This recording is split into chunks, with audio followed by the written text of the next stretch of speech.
Ladies and gentlemen, welcome back to the Love of Your channel. I'm Theo here. Now, today I'm going to take you through Kitengela residential areas or residential houses. This place is developing day and night.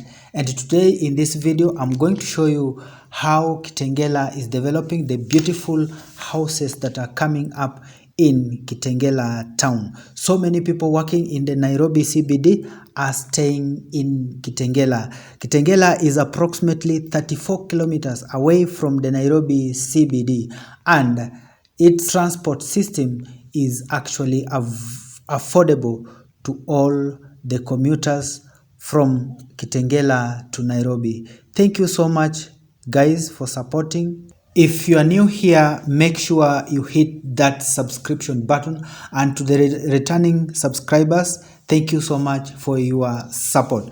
Ladies and gentlemen, I would like to request you, whenever you come across this video, please like this video and comment. Just drop a comment there and all I'll really appreciate. Thank you so much and enjoy the video.